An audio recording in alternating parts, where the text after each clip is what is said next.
बांकीपुर का चुनाव खत्म हो चुका है। प्रशांत किशोर विधायक बन चुके हैं।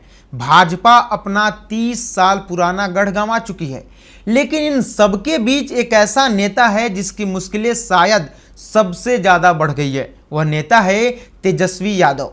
बांकीपुर में सिर्फ बीजेपी नहीं हारी, इस चुनाव ने सबसे बड़ा सवाल तेजस्वी यादव की राजनीति पर खड़ा कर दिया है। क्या बिहार में अब विपक्ष का चेहरा बदल रहा है?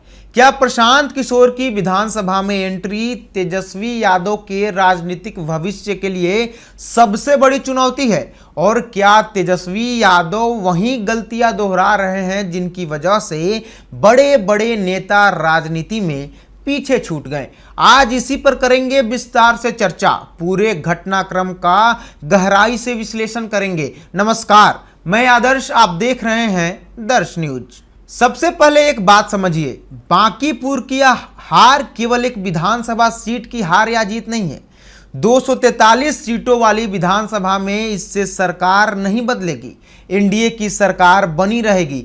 लेकिन राजनीति में कुछ चुनाव ऐसे होते हैं जो सरकार नहीं बदलते बल्कि भविष्य की राजनीति की दिशा तय कर देते हैं।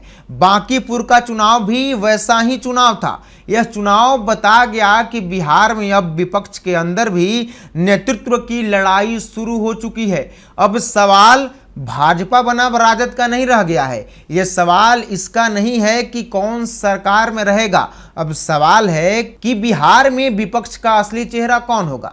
और यही सवाल सबसे बड़ी चुनौती बनकर तेजस्वी यादव के सामने खड़ा है। तेजस्वी यादव के सामने पहली चुनौती, नेतृत्व की विश्वसनीयता। क्या तेजस्वी यादव से पार्टी नहीं संभल रहा? राजनीति में केवल बड़ा नाम होना काफी नहीं होता है। जनता यह भी देखती है कि कौन नेता लगातार मैदान में दिखाई दे रहा है। यही सबसे बड़ा अंतर दिखाई देता है। एक तरफ प्रशांत किशोर पिछले 4 वर्षों से लगातार बिहार के गांव-गांव में घूम रहे हैं, पदयात्रा की, छोटी छोटी सभाएं की, लोगों से सीधा संवाद किया और चुनाव हारने के बाद भी मैदान नहीं छोड़ा। दूसरी तरफ तेजस्वी यादव को देखिए, वह आज भी बिहार के सबसे बड़े विपक्षी नेता हैं। उनके पास पार्टी है, संगठन है, सामाजिक आधार है, लेकिन जनता के बीच लगातार मौजूद रहने की छवि कमजोर पड़ती जा रही है। यही वजह है कि राजनीतिक विरोधी उन्हें पार्ट टाइम पॉलिटिशियन कहकर निशाना बनाते हैं। और सबसे चिंता की बात यह है कि अब यही धारणा धीरे धीरे आम चर्चा का भी हिस्सा बनने लगा है। बांकीपुर चुनाव ने यह धारणा और मजबूत कर दी। बांकीपुर उपचुनाव की घोषणा हुई, पूरा बिहार जानता था कि यह साधारण चुनाव नहीं है। प्रशांत किशोर पहली बार चुनाव लड़ रहे थे। भाजपा अपना सबसे मजबूत गढ़ बचाने में लगी थी। पूरे राज्य की नज़र, पूरे देश की नज़र इस सीट पर थी। ऐसे समय में तेजस्वी यादव विदेश चले गए। ऐसा नहीं है कि पहले चले गए थे, उनको पता नहीं था। जिस दिन चुनाव का ऐलान हुआ उसी दिन तेजस्वी टूर पर निकल गए। प्रचार के अंतिम 2 दिन में लौटे, 2 जनसभाएं की, एक रोड शो किया और चुनाव समाप्त हो गया। राजनीति में सवाल यह नहीं उठता कि कोई नेता कितनी सभाएं करता है, सवाल यह उठता है कि जनता ने उसे संघर्ष करते हुए देखा या नहीं। और यही प्रशांत किशोर आगे निकलते दिखाई दिए। राजनीति केवल चुनाव नहीं होती, आज की राजनीति बदल गई है। आज की राजनीति 24 घंटे चलती है। विधानसभा, सड़क, आंदोलन, छात्र, हर जगह विपक्ष की भूमिका होती है। जब विपक्ष कमजोर दिखाई देता है तो कोई दूसरा नेता उस खाली जगह को भर देता है। देखिए, बांकीपुर के बाद यह सबसे बड़ी खतरा तेजस्वी यादव के सामने दिखाई देता है। क्या तेजस्वी यादव अपनी सबसे बड़ी राजनीतिक पूंजी खोते नजर आ रहे हैं? अब सवाल यही है कि आखिर ऐसी कौन सी बातें हैं जो तेजस्वी यादव के लिए चिंता का विषय बनती जा रही है? अगर पिछले 1 साल की राजनीति को देखें तो कम से कम 4 बड़े संकेत दिखाई देते हैं। पहला संकेत, विधानसभा और सड़क दोनों जगह से लोकतंत्र में विपक्ष की सबसे बड़ी ताकत उसकी आवाज होती है। सरकार अगर कोई फैसला लेती है तो सबसे पहले विपक्ष बोलता है। विपक्ष ही उस पर टिप्पणी करता है। अगर कोई घोटाला होता है तो विपक्ष सड़क पर उतरता है, प्रदर्शन करता है। अगर छात्र आंदोलन करते हैं तो विपक्ष उनके साथ दिखाई देता है, उनके साथ कदम से कदम मिला के चलते हुए दिखाई देता है। लेकिन पिछले कुछ महीनों में बार बार ऐसा देखने को मिला कि जिन मुद्दों पर विपक्ष को सबसे ज्यादा आक्रामक होना चाहिए था, उन मुद्दों पर तेजस्वी यादव उतने सक्रिय नहीं दिखे। बिहार विधानसभा का मानसून सत्र चला, सरकार को घेरने का सबसे बड़ा मौका था, लेकिन तेजस्वी यादव सदन में नहीं पहुंचे। जब विपक्ष का नेता ही सदन में मौजूद नहीं होगा तो सरकार पर दबाव कौन बनाएगा, सरकार से सवाल कौन पूछेगा। देखिए, राजनीति में खाली जगह कभी खाली नहीं रहती, कोई ना कोई उसे भर देता है। आज वही जगह प्रशांत किशोर भरते हुए दिखाई दे रहे हैं। अब विधानसभा के अंदर भी सरकार के सामने एक नया चेहरा होगा और यही तेजस्वी यादव के लिए सबसे बड़ी चुनौती बन सकता है। दूसरा संकेत, संघर्ष की राजनीति बनाम चुनावी राजनीति। बिहार की राजनीति हमेशा आंदोलन से निकले नेताओं की रही है। आप देखिए, जेपी आंदोलन, लालू प्रसाद, नीतीश कुमार, रामविलास पासवान, इन सभी नेताओं की पहचान चुनाव से पहले आंदोलन से बनी। लोग पहले से इनको जानते थे। जनता ऐसे नेता को पसंद करती है जो उसके बीच दिखाई दे।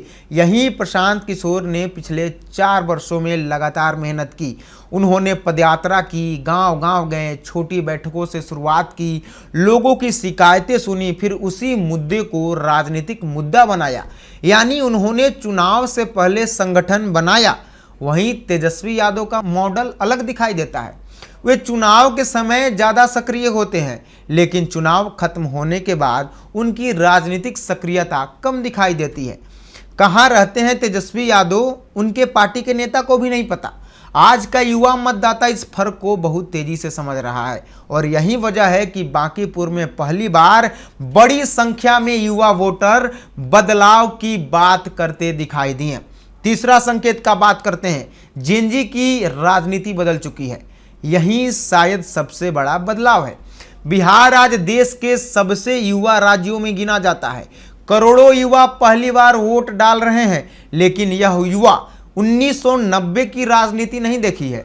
उसे मंडल आंदोलन याद नहीं है, उसे सामाजिक न्याय का इतिहास नहीं मालूम। वह आज की समस्या देखता है। उसे नौकरी चाहिए, उसे पेपर लीक नहीं चाहिए, बेहतर शिक्षा चाहिए, अच्छे अस्पताल चाहिए, स्टार्टअप चाहिए, इंटरनेट चाहिए, रोजगार चाहिए, बेहतर शहर चाहिए, बेहतर माहौल चाहिए। यानी यह पढ़ी पीढ़ी जाति के साथ प्रदर्शन भी देख रही है। अगर कोई नेता लगातार जनता के बीच रहेगा तो वही इस पीढ़ी को आकर्षित करेगा। बांकीपुर में यही बदलाव दिखाई दिया। प्रशांत किशोर ने जाति से ज्यादा व्यवस्था परिवर्तन की बात की। यही संदेश युवाओं तक पहुंचा और यही बात तेजस्वी यादव के लिए चिंता का विषय हो सकती है। हम बात करते हैं चौथा संकेत की। विपक्ष का चेहरा बदलने की शुरुआत राजनीति में केवल पद बड़ा नहीं होता, धारणा उससे भी बड़ी होती है। आज विपक्ष के नेता तेजस्वी यादव हैं, लेकिन अगर जनता को हर बड़े मुद्दे पर कोई दूसरा नेता ज़्यादा सक्रिय दिखाई देगा तो धीरे धीरे विपक्ष का चेहरा भी बदलने लगेगा। यही राजनीति का नियम है। राजनीति का नियम यही कहता है। बांकीपुर चुनाव के बाद पहली बार यह चर्चा तेज हुई है कि क्या आने वाले दिनों में बिहार की विपक्षी राजनीति का केंद्र बदल सकता है। क्या अब सरकार के खिलाफ सबसे आक्रामक आवाज प्रशांत किशोर बनेंगे। अगर ऐसा होता है तो तेजस्वी यादव के सामने चुनौती सिर्फ भाजपा नहीं रहेगी, बल्कि विपक्ष के अंदर भी नेतृत्व बचाने की लड़ाई शुरू हो जाएगी। अब बात उस मुद्दे की जिस पर शायद राजद के भीतर सबसे ज्यादा मंथन होना चाहिए। क्या तेजस्वी यादव अपने सबसे मजबूत वोट बैंक को भी खो सकते हैं? क्योंकि चुनाव केवल भाषण से नहीं जीते जाते, चुनाव वोट बैंक से जीते जाते हैं, वोटरों से जीते जाते हैं।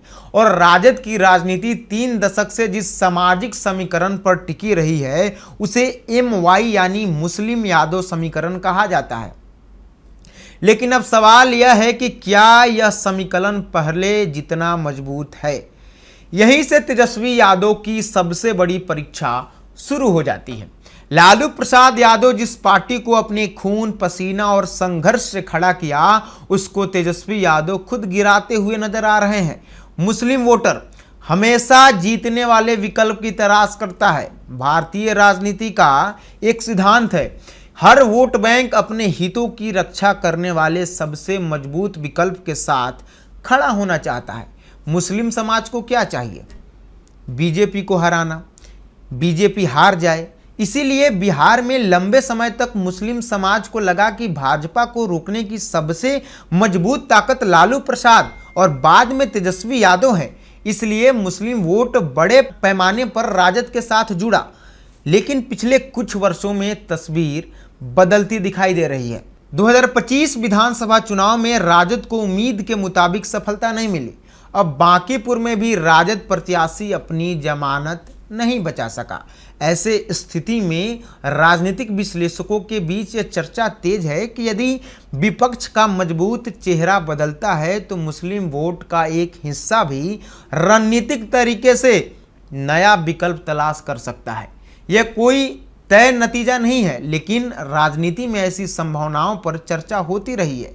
यही कारण है कि बांकीपुर का परिणाम तेजस्वी यादव के लिए एक चेतावनी के तरह देखा जा रहा है और अब उनको लगने लगा है कि बीजेपी को अब प्रशांत किशोर ही रोक सकते हैं।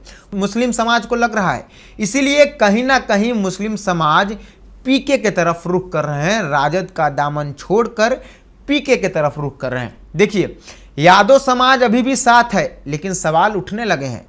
यादव समाज आज भी राजद की सबसे बड़ी ताकत माना जाता है, इसमें कोई दो राय नहीं है। लेकिन किसी भी राजनीतिक दल का स्थायी समर्थन तभी मजबूत रहता है जब उसके समर्थकों को यह भरोसा होता है, समर्थक को यह लगता है, उसके अंदर यह विश्वास होता है कि उनका नेता लगातार संघर्ष कर रहा है।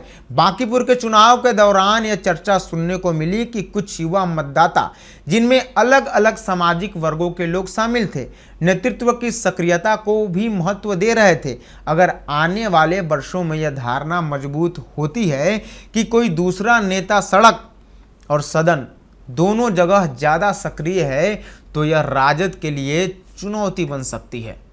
और अब सबसे अहम बात, तेजस्वी को पहले अपने लोगों को एक करना होगा। जब तक अंदरूनी खींचातान जारी रहेगा, आप बाहर के लोगों से नहीं लड़ सकते हैं। देखिए, बांकीपुर का परिणाम आने के बाद रोहिणी आचार्य की टिप्पणी से तेजस्वी यादव को सीखना चाहिए।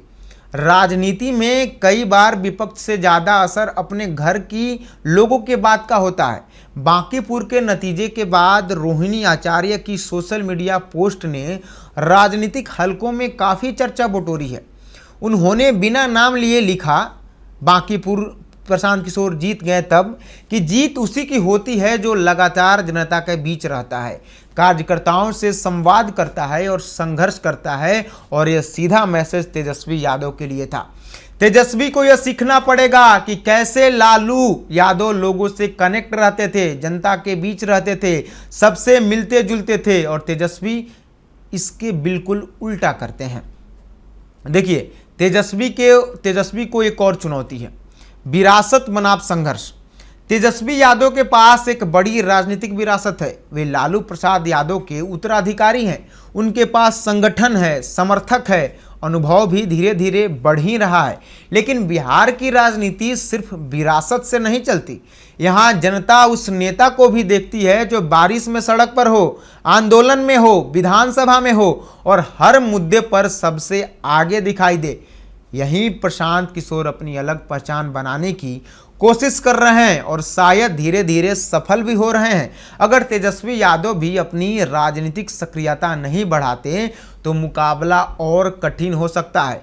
बांकीपुर का चुनाव केवल एक सीट का चुनाव नहीं था, इसने बिहार की विपक्षी राजनीति को एक नया सवाल दे दिया है। क्या तेजस्वी यादव आने वाले समय में खुद को फिर से सबसे मजबूत विपक्षी नेता के रूप में स्थापित कर पाएंगे, या फिर प्रशांत किशोर जैसे नए नेता विपक्ष की राजनीति का केंद्र बन जाएंगे? यह कहना अभी जल्दीबाजी होगी कि तेजस्वी यादव की राजनीति कमजोर पड़ गई है। उनके पास आज भी मजबूत संगठन, सामाजिक आधार और विपक्ष के नेता का पद है, लेकिन राजनीति में चेतावनी के संकेतों को समय रहते समझना पड़ता है।